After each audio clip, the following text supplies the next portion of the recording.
Hello दोस्तों, कैसे हो आप सब। मैं प्रशांत पाटिल आपका फिर से स्वागत करता हूँ कॉन्सेप्ट वेदा में।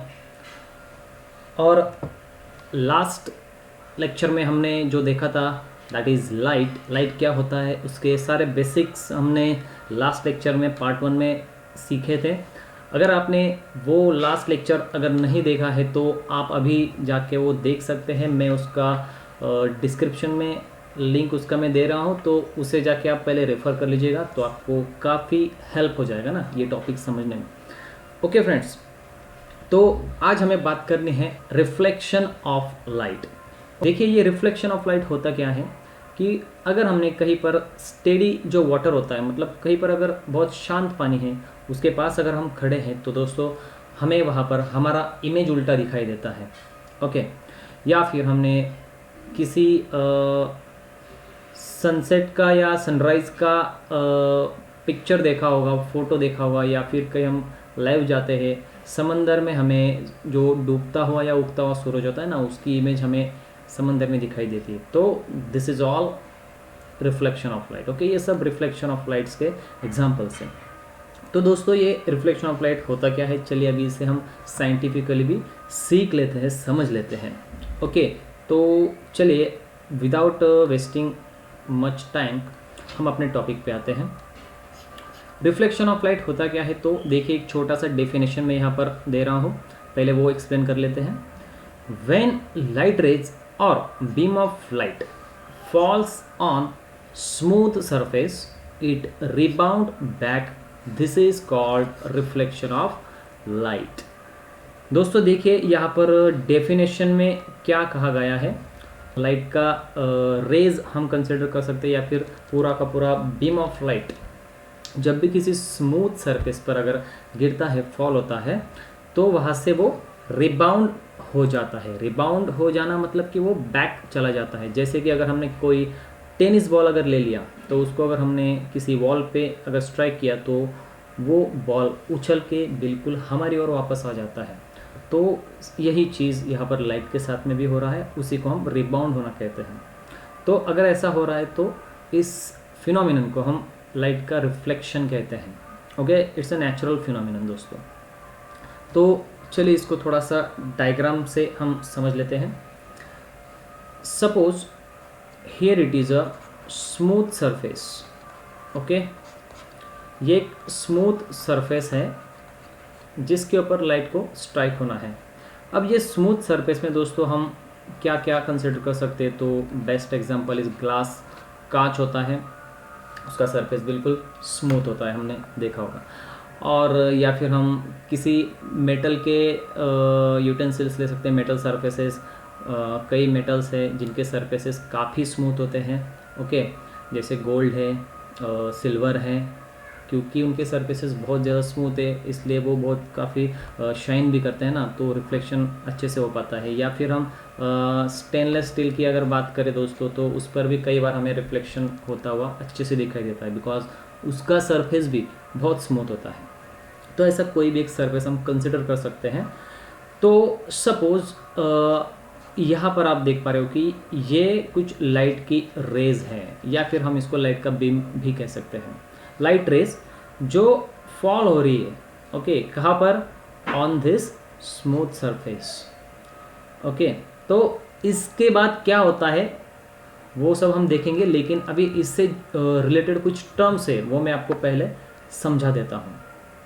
देखिए, हर एक लाइट का जो रे होता है, किरण होता है, वो सरफेस पर जिस भी जगह पर गिरता है या फिर जिस भी जगह पर फॉल होता है, उस जगह को या उस पर्टिकुलर पॉइंट को बोला जाता है point of incidence. Okay, this is the point of incidence. Okay दोस्तों, तो यहाँ पर ये रे इंसिडेंट हो रहा है, इसलिए ये इसका पॉइंट ऑफ इंसिडेंस हो गया। यहाँ पर ये सेकंड रे का पॉइंट ऑफ इंसिडेंस हो जाएगा, ये यहाँ पर थर्ड रे का पॉइंट ऑफ इंसिडेंस हो जाएगा। ओके, देन दोस्तों अब ये जो इनकमिंग रेज है जो आ रही है सरफेस की ओर, ओके, तो इन्हें बोला जाता है incident rays. Okay, these are incident rays, क्योंकि वो इंसिडेंट हो रही है इसलिए। देन अब जब वो पॉइंट ऑफ इंसिडेंस पे इंसिडेंट हो रही है, उसके बाद में आप देख पा रहे हो वो कुछ इस डायरेक्शंस में रिबाउंड हो रही है। ओके, ये रिबाउंड होना कहलाता है।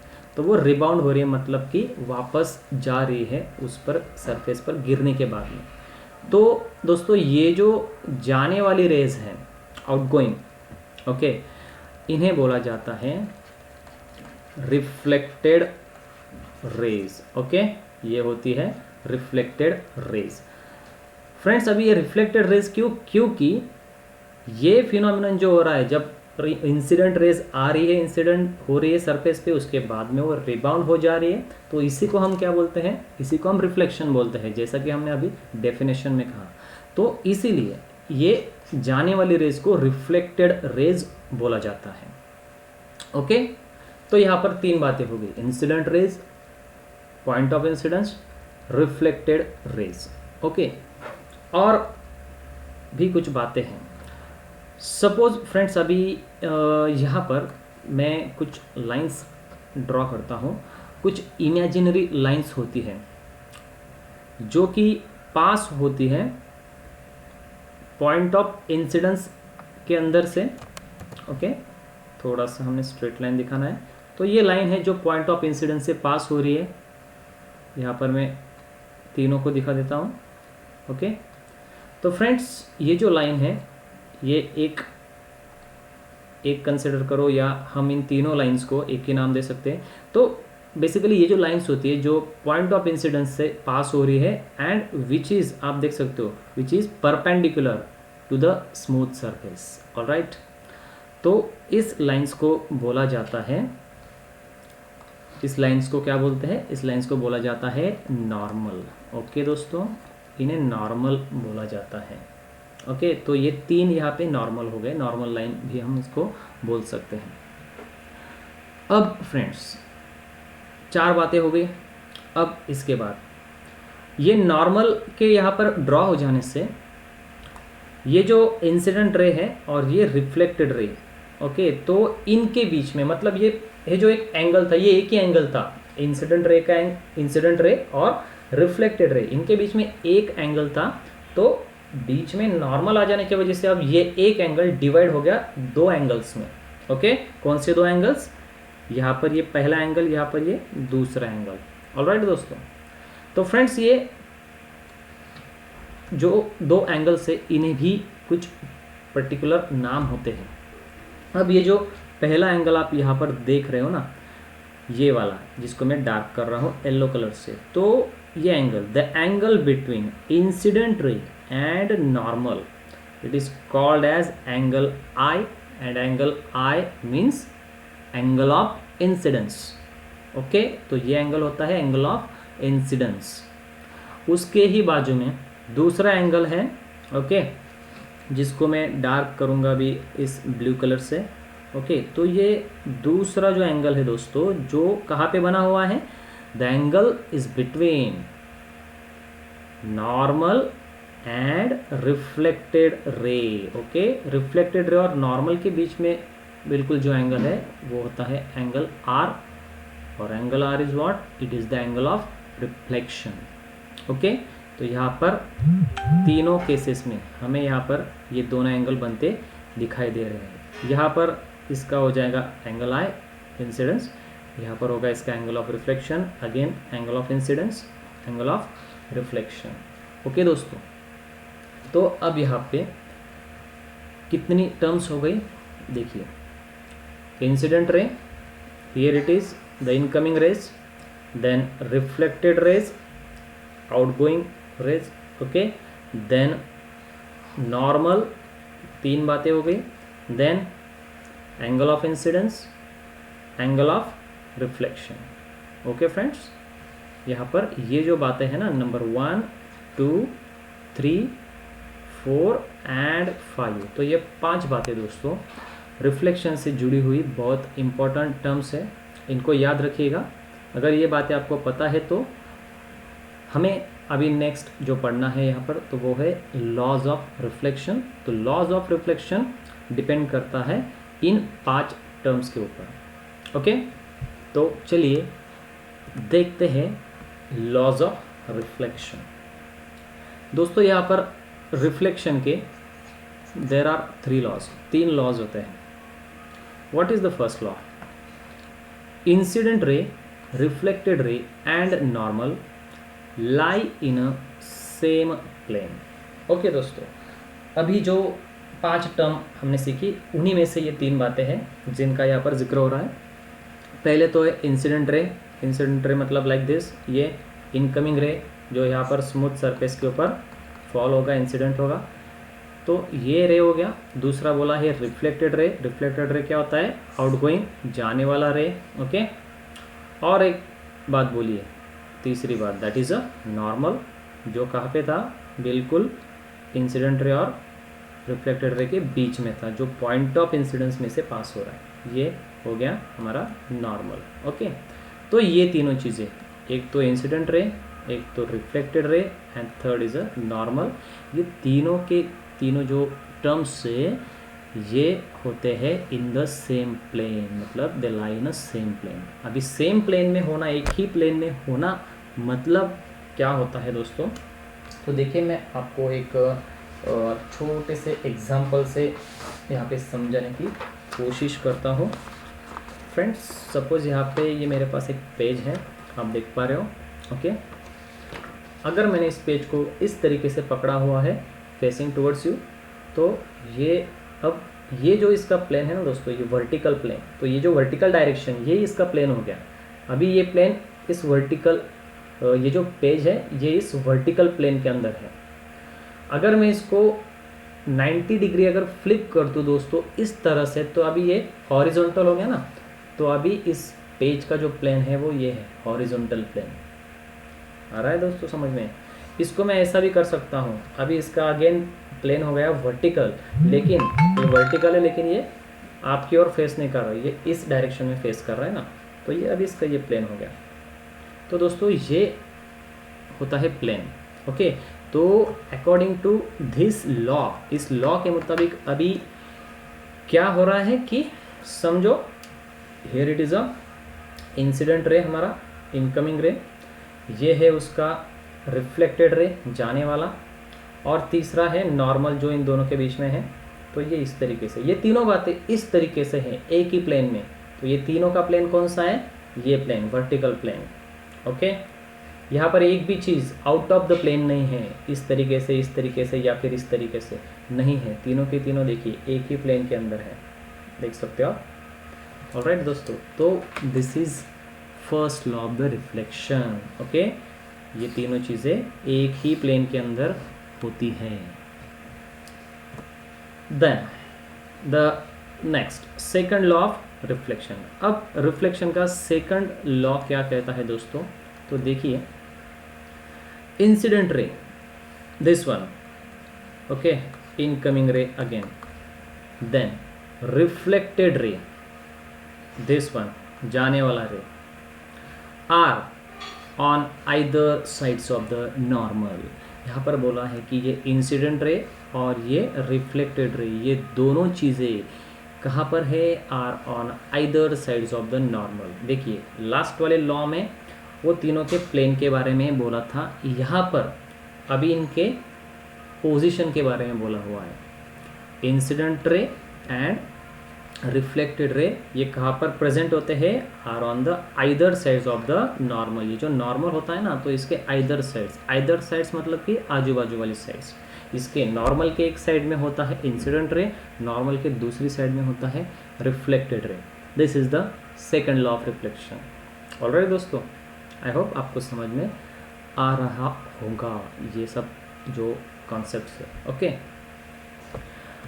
Now the last and third law of the reflection. Reflection का तीसरा लॉ देखो क्या कह रहा है यहाँ पर, the ratio of sine i upon sine r is equal to constant. Friends, what is sine? Sine एक मैथमेटिकल फंक्शन है। तो साइन ऑफ किसका? I, sine function of i. I is what? Angle of incidence. Okay, अभी हमने थोड़ी देर पहले ही discuss की ना 5 टर्म्स, उसी में से एक टर्म है sine of angle i upon sine of angle r, angle of reflection. तो ये जो रेशो है दोस्तों दोनों का, तो ये होता है कांस्टेंट। कांस्टेंट मतलब it is a fix. Okay, किसी भी रिफ्लेक्शन फिनोमिनन में ये ratio sine i upon sine r ये हमेशा फिक्स होता है, कांस्टेंट होता है। ओके, और दोस्तों यही रेशो को बोला जाता है n, that is the refractive index. Okay, but when light is coming from a rare medium, that is air, okay, जब लाइट एयर मीडियम से आकर जा रहा है किस मीडियम में, into the denser medium. Denser medium means कि जिसका डेंसिटी एयर मीडियम से ग्रेटर है, ज़्यादा है। तो ऐसे मीडियम में जब लाइट जा रहा है तो ये रेशो होता है refractive index of the denser medium. Okay friends, समझ रहा है क्या हो रहा है यहाँ पर? जब भी लाइट एयर जैसे एक रेयर मीडियम से डेंसर मीडियम में जा रहा है किसी भी, फॉर एग्जांपल लाइट एयर से होकर जा रहा है ग्लास मीडियम के अंदर, कांच के अंदर, जिसका डेंसिटी डेफिनेटली एयर से ज़्यादा है, तो उस वक्त ये जो रेशो रहेगा sine i upon sine r, ये होगा refractive index of that denser medium. मतलब कि अगर ग्लास है तो ये होगा refractive index of that glass. Okay friends, तो ये रेशो हमेशा जो भी इसका पर्टिकुलर मैग्नीट्यूड होता है और वो हर उस मीडियम के लिए एक कांस्टेंट रेशो होता है, जैसे कि यहाँ पर लॉ में बोला गया है ना, ये रेशो हमेशा कांस्टेंट होता है। तो ये दोस्तों रिफ्लेक्शन के 3 लॉज होते हैं। आई होप आप अच्छे से इनको समझ पा रहे होंगे। पहले तो आपने रिफ्लेक्शन कॉन्सेप्ट समझना चाहिए, देन उससे जुड़ी हुई 5 बातें समझनी चाहिए, that is incident ray, reflected रे, normal, angle of incidence, angle of reflection. ये 5 बातें अगर आपको समझ गई तो ये तीनों लॉ आपको आराम से समझ में आ जाएंगे। और तीनों लॉ देखिए, हमें ऐसा कोई इनको लर्न करने की ज़रूरत नहीं, कभी भी रट्टा मत मारो दोस्तों। कॉन्सेप्ट को हमेशा माइंड में रखो। कॉन्सेप्चुअली अगर सीखोगे ना एक बात, तो वो ज़िंदगी भर नहीं भूलोगे आप। लेकिन रट्टा मार के अगर पढ़ोगे ना तो डेफिनेटली कुछ दिनों बाद, महीनों बाद, या ज़्यादा से ज़्यादा सालों बाद, या फिर एक आध साल में आप भूल ही जाओगे। लेकिन कॉन्सेप्चुअली अगर आपने बात माइंड में सीख ली है तो वो आप कभी नहीं भूल पाओगे, वो आपको हमेशा दिमाग में रहता है। तो देखिए, बहुत ही बेसिक बातें इस लॉ में, 3 लॉ बहुत ही बेसिक है कि जो 3 कॉन्सेप्ट्स होती है ना, इंसिडेंट रे, देन रिफ्लेक्टेड रे और उनके बीच वाला normal, they are lie in the same plane. वो तीनों की तीनों चीज़ें एक ही प्लेन के अंदर होती है प्रेजेंट। प्लेन माने क्या, वो मैंने आपको बताया। दूसरा लॉ होता है 2 बातें, वही again incident ray and reflected ray. अभी उनका पोजीशन बोला है दूसरे लॉ में, वो कहाँ पर है, they are on the either sides of the normal. वो नॉर्मल के आइदर साइड्स में, मतलब आजू बाजू में है। ओके, तीसरा law, sine function of the angle of incidence upon sine function of angle of reflection is always constant. Okay, and this is nothing but the refractive index of the denser medium when lights comes from the air medium. Okay दोस्तों, तो that's it, this is all about basics of the reflection. I hope आपको each and every concept यहाँ पर इस lecture में समझ में आया होगा। अगर फिर भी कुछ डाउट्स आपके माइंड में रहते हैं तो मुझे कमेंट बॉक्स में कमेंट कीजिएगा, या फिर फेसबुक पर भी मैं प्रेजेंट हूँ, हमारा पेज है वहाँ पर कॉन्सेप्ट पैदा करके, तो आप उस पेज में आके भी कमेंट कर सकते हैं, वहाँ पे कमेंट छोड़ सकते हैं, कहीं पे भी आप कमेंट छोड़ दीजिए। मैं डेफिनेटली आपको उस सवाल का जवाब देने की ज़रूर कोशिश करूँगा, कोशिश नहीं करूँगा, पक्का दूँगा। ओके, तो मिलते हैं हमारे नेक्स्ट वीडियो में। इस सीरीज़ का तीसरा पार्ट में जल्द ही, बहुत जल्द लेके आ रहा हूँ। ओके दोस्तों, सी यू, मिलते हैं अगले वीडियो में। Till then, goodbye, take care.